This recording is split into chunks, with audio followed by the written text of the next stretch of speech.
Ons praat vandag oor jou liggaam. Ek weet nie of jy soos ek voel, maar partykeer is dit moeilik om te glo dat God in my liggaam is.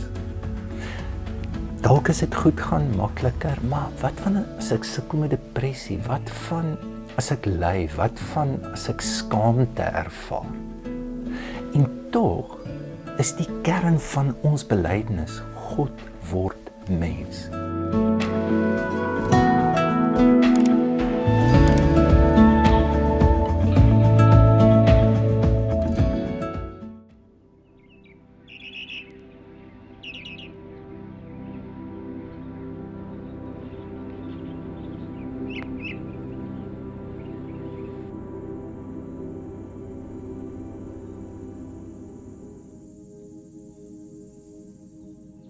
Listen to how everything sings.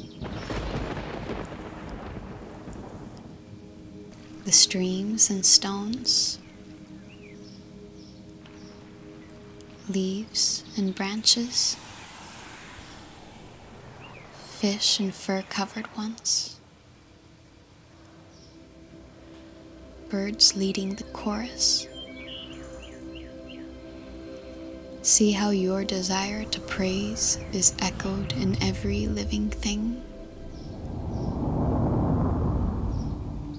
How in quiet moments, the heart is moved to gratitude for all of creation, for the lavish abundance of it all.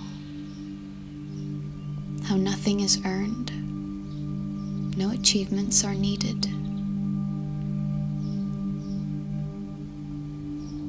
May you simply show up with breath, blood, and bones, and your loving attention to hymns erupting everywhere, until you can no longer tell where yours begin and nature's ends.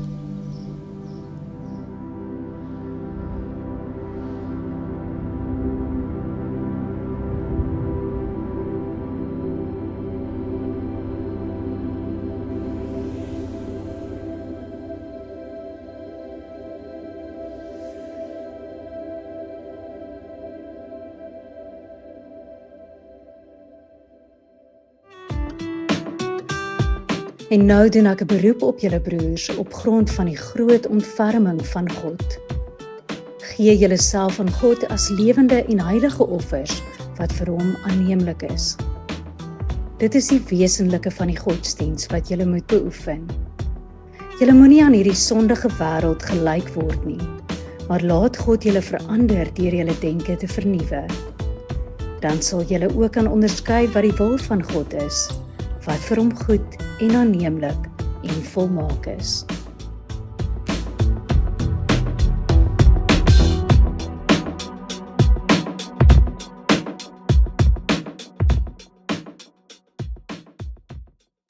Goeiemôre, dis baie lekker om saam met jou te wees. Ons praat vandag oor jou liggaam.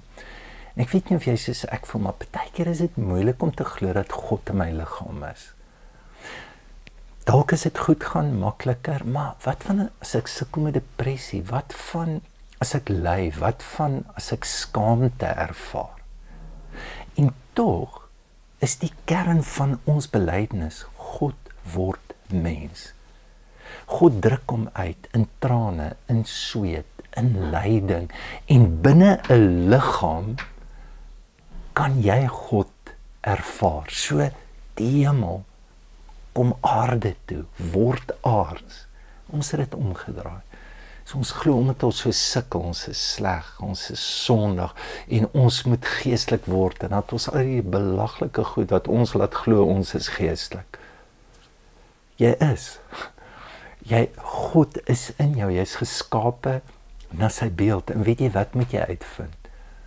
Hoe woon jy in 'n liggaam wat deur God beheer word? Anders stel, net soos Jesus, hoe word jy ook mens? En druk God binne dit uit. So, na die opstanding is daar vreeslike mooi vensters wat ons help om te verstaan, maar hoe lyk die liggaam? En wat beteken die opstanding ook dan vir ons liggame? So, Lukas 24:39 kom Jesus en dan sê vir die disippels, hoorie, kyk na my hande, kyk na my voete. En dan sê vir hulle, kom voel, kom kyk. Selfde wat hy met Thomas gedoen het. Hy eet vis. So ons verstaan, dis 'n verheerlikte liggaam, dis 'n ander liggaam, maar hy's ten volle teenwoordig binne in 'n liggaam. So vleeswording beteken nie hierdie geestelike helderheid wat jy ergens in jou brein kry. Weet nie waar kom ons daan? Die woord het nie 'n gedagte geword nie, die woord het vlees geword. En binne ons vlees ontdek ons, ken ons, weet ons.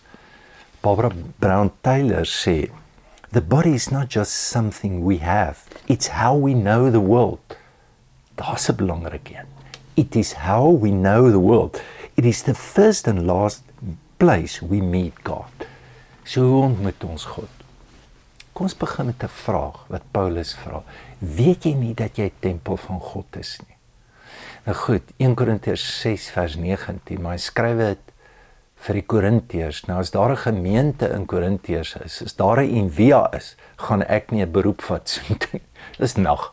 Hulle beklei, dis 'n geskinder, dis oorspel, dis tempelprostitusie, dis hofsaake, dit is, en dan sê maar, my frasering, hoorie, wie beheer daai tempel? Dis 'n gemors. Weet jy nie, jy is 'n tempel. Nou vir 'n Jood, dit is so 'n tempel, hierdie ding sou ring, want alles het gaan oor die tempel. Die tweede tempel, dit is waar God was. In hulle geskiedenis, en dis waar jy hom ontmoet. Het was groot, baie van die rabbies het jou liggaam gevat, en aan die tempel 'n analogie toegepas, sê jou oë, kom kyk deur jou oë as jy wil kyk wat in die tempel aangaan. Jou ribbebene, dis deel van die struktuur van, jou hande, dis die tentpenne wat vaskap, die vel is dit waarmee dit oorgetrek, is jou hart, dis die allerheiligste gedeelte. Kyk, baie van die psalms gebruik ons organe, is deel van die aanbidding, niere, ingewande, en daar was 'n baie nader verstaan en 'n bewustheid van God in ons. En is waarna toe ek en jy uitgenooi word. So hy sê nie, weet julle nie dat julle die tempel van die Heilige Gees het nie? As ek sê ek is 'n liggaam, versus ek het 'n liggaam, is twee verskillende goed. Soos ek een het, is my ware ek nie deel van dit. Soms soos 'n kar te ry. Ek kan in die kar wees, maar ek is nie die kar nie. Maar as ek sê is 'n tempel, dan beteken dit daar's 'n totale beliggaamde wese. Ek het nie 'n liggaam waar 'n sielietjie ergens is. My siel, my liggaam is 'n lewendegewende eenheid. Hy vra, weet jy nie dat jy 'n tempel is van die Heilige Gees? As dit nie die Heilige Gees is nie, wie is dit? Romeine 12 antwoord dit ook. Hy sê, gee jou liggaam, begin daar.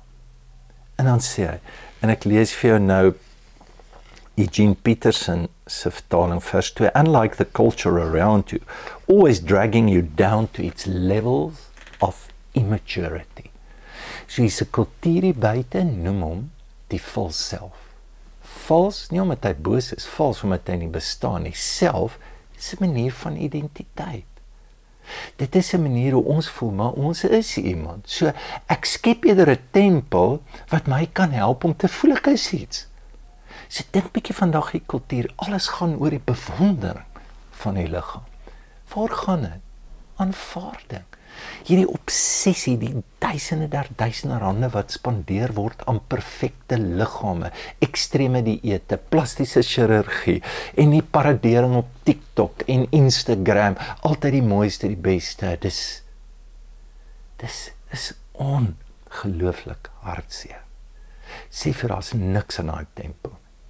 Hierdie obsessie het om, ons gaan nou lank lewe, eet gesond, oefen, en wat is 'n manier van sekuriteit. Jy is alleen met jy glo, jy gaan doodgaan.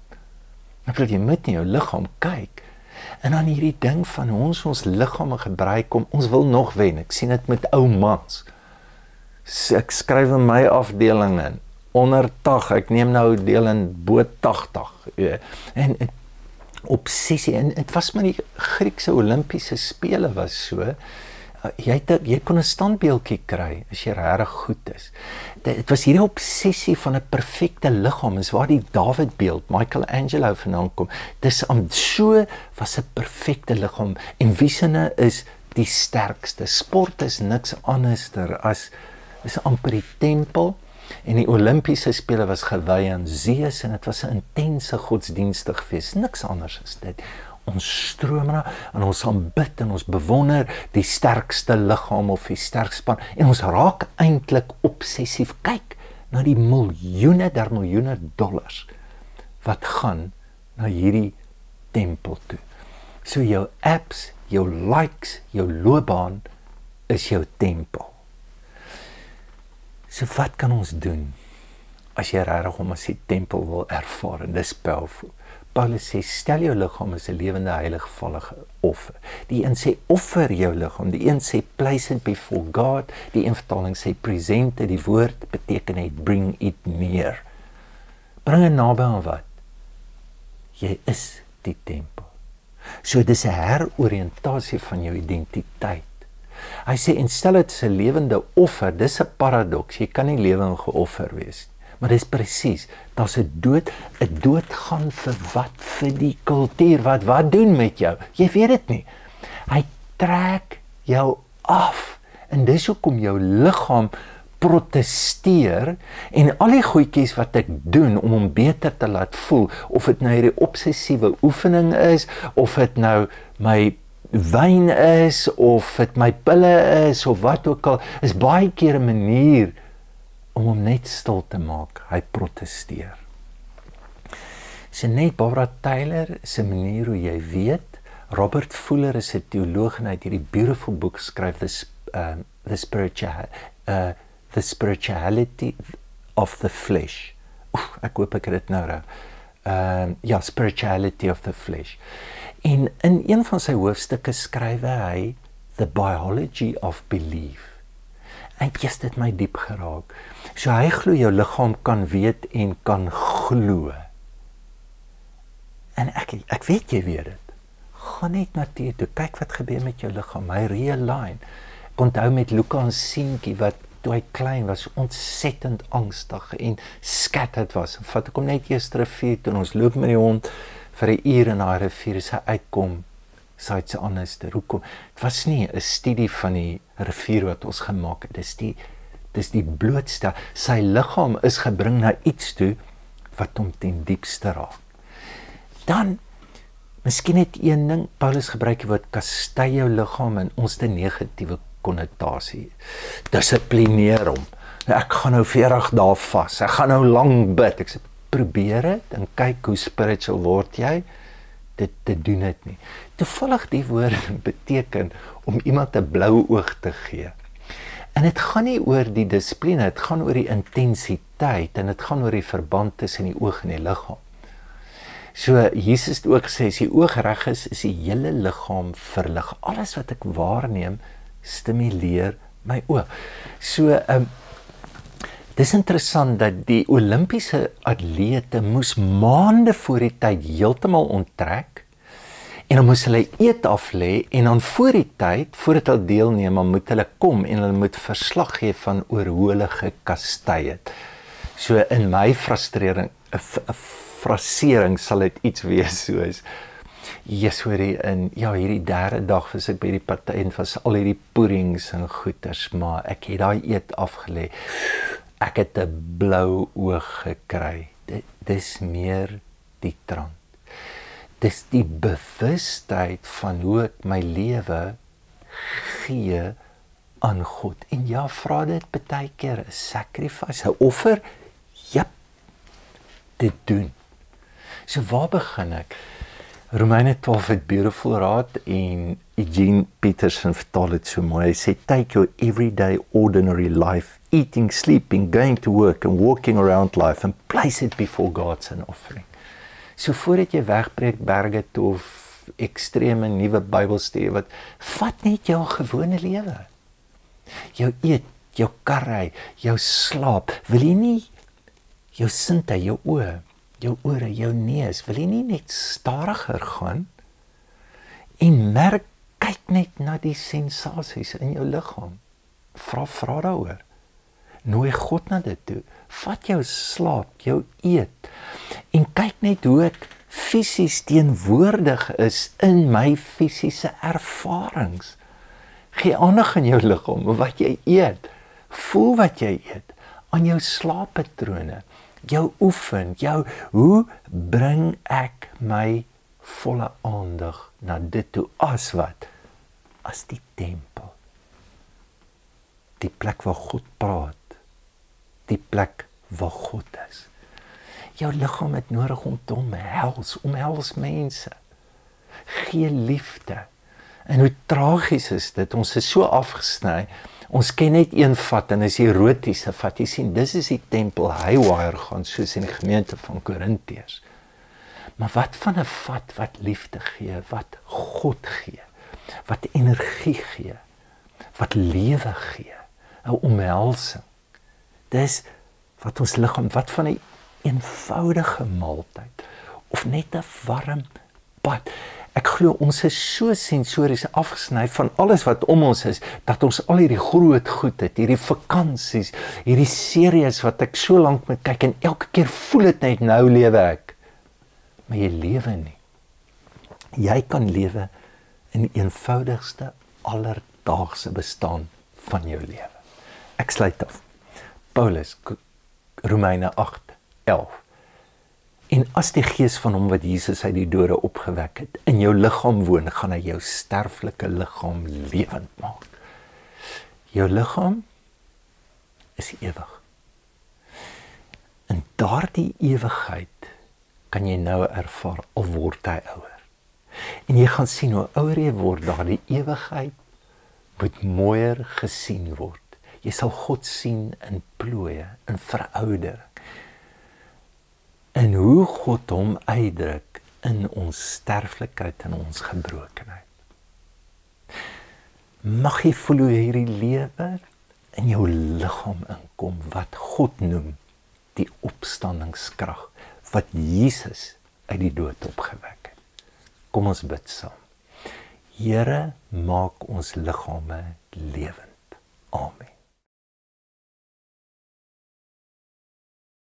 Dankie vir die saamwees en baie dankie ook vir julle ondersteuning. As jy so voel, dan kan jy dit op SnapScan, kan jy gee, of jy kan op die web loer.